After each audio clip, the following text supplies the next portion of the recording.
not everybody's going to hear our tone. And sometimes we could be talking and they don't even hear us at all. We have the nicest, pleasantest tone in the world.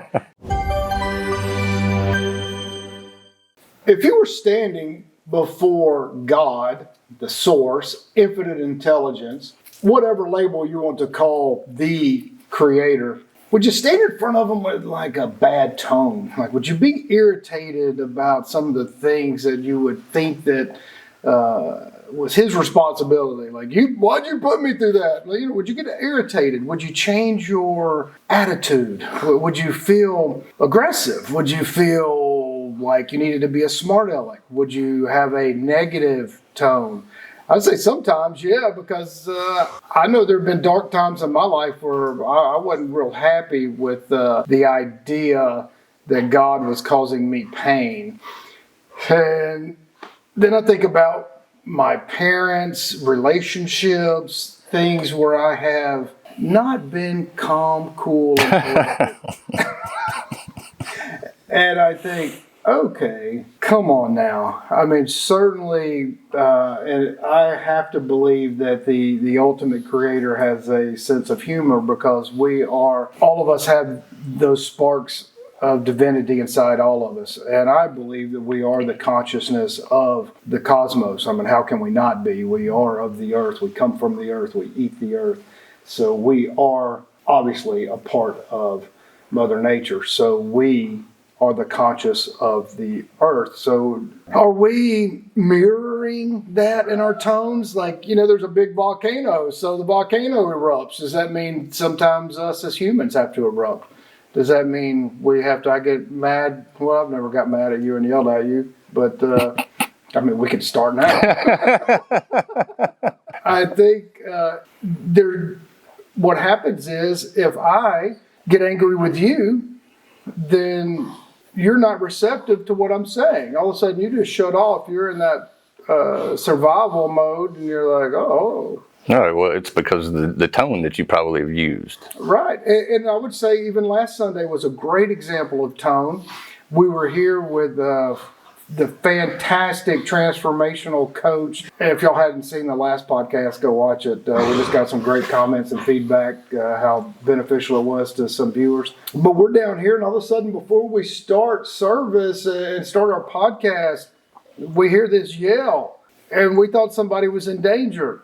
And so we're like, what happened? Let's go check. And so we go down there, and all it was Ricky yelling at his son. And Ricky's sitting right over here. So, is Lang going to be receptive to his father? Because I think we have to look at ourselves and then Ricky go, hey, how would I act if my boy started yelling at me like that? Would I still be receptive, or would I shut myself off? Would I say, all right, my dad's being a jackass. I don't even care what he has to say right now. You just block it out. You just block it out. And that is the whole point of this conversation, is tone. We are frequency. Everything has its own frequency. So if we are out of tune with whoever we're communicating with, they can't receive us. They can't, no matter if we're talking from our heart, with our mind, out of anger, out of disappointment, out of sadness. If we just are coming from a place that is not resonating with somebody else because of our tone, well, we might as well be talking to a brick wall.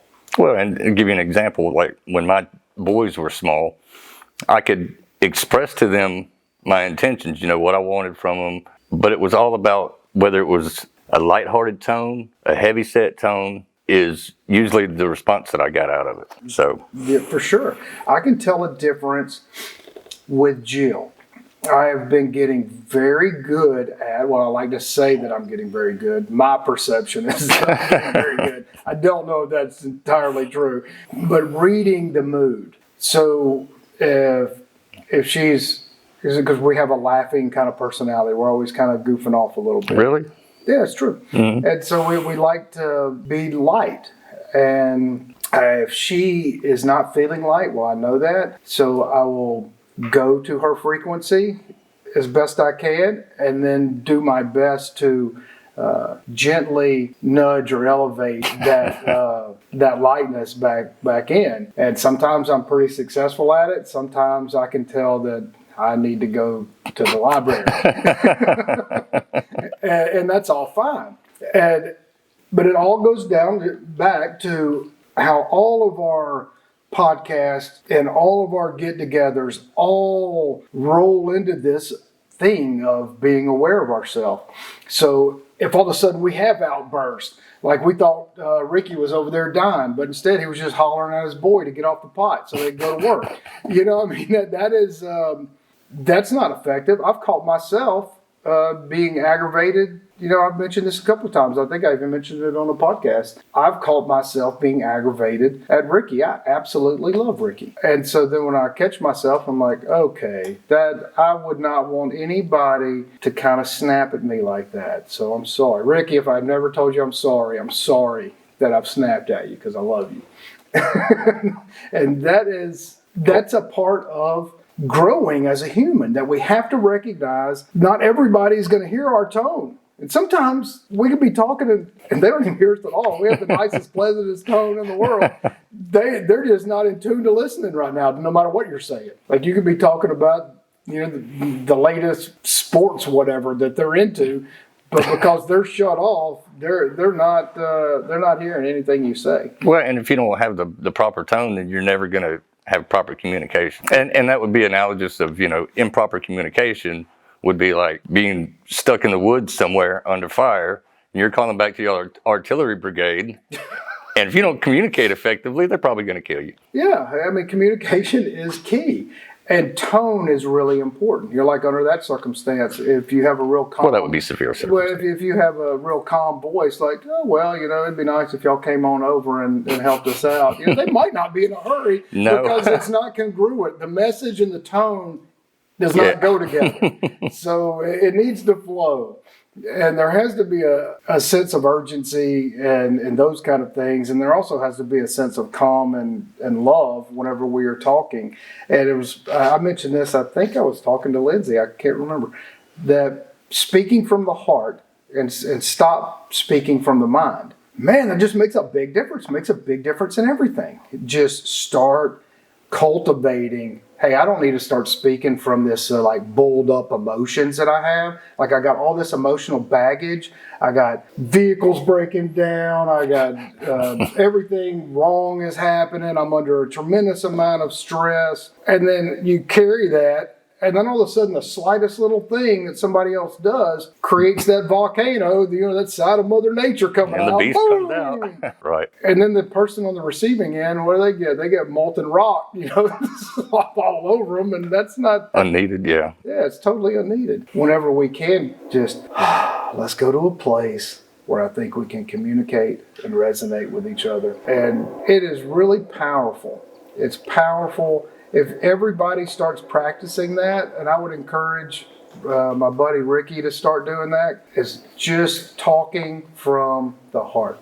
Because everybody here and everybody that watches, well, most people that watch, and most people that have joined us on Sundays and continue to join us on Sundays, man, they have begun, and many of them have long practice, cultivating. Y'all go get them. Watch your tones. Watch your tones, dogs. Watch your tones. That talking from the heart is just really vital because it allows us to elevate ourselves. And then if we're elevating ourselves, if they're not receptive, we know we can come back to them later. We don't have to get our feelings hurt. We don't have to say, if we're coming from that place and they're not getting it, well, it's just the wrong time. Right. I don't need to force the issue.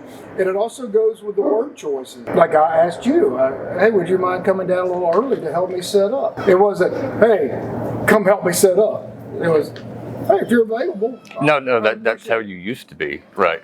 Yeah. Well, it's a very conscious and deliberate effort to not be that way. Right. To not ask demanding questions. To be grateful and thankful. Like, changing that perspective of, man, I am really grateful that my buddy came down here. He wants to be here. He enjoys being here on Sundays, and he likes to get here a little early and help set up. And to show that gratitude and to show that appreciation and to talk in ways that make, it's like salve for the soul. You know, it's like you just got a big old pile of feel good. You can just wipe all over your chest. You know, it feels good. And it feels that way with everything. Like if I look at Ricky over there and I say, well, I'm not aggravated with Ricky.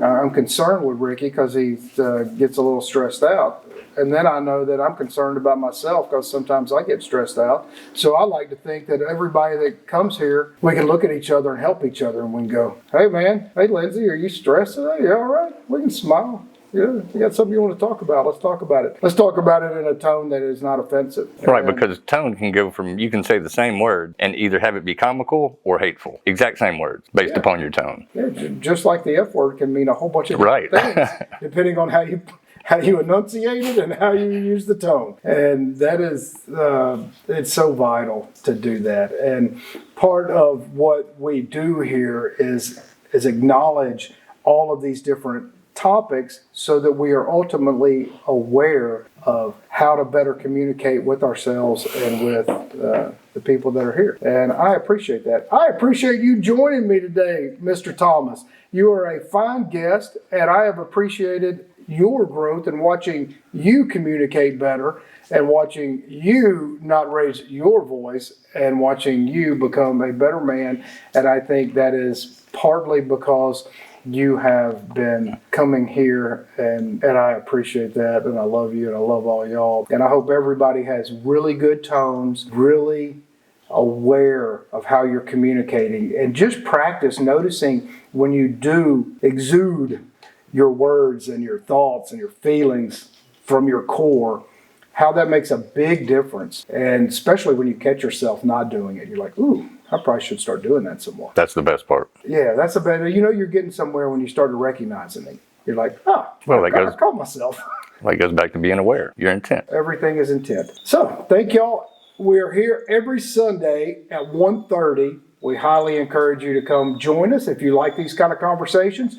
And I know you get asked all the time, like and subscribe, but if you find value in these conversations, then please like and subscribe and share it with a friend if you think it has any value. And please go to our site, Mystics of Texas. We're offering all sorts of really cool things. We're starting a self-defense class here on Wednesdays at 6 o'clock. And also all of our nurturing and meditations with Mother Nature and developing our own food for our members and for people that would like to participate. So thanks. We'll see you next time.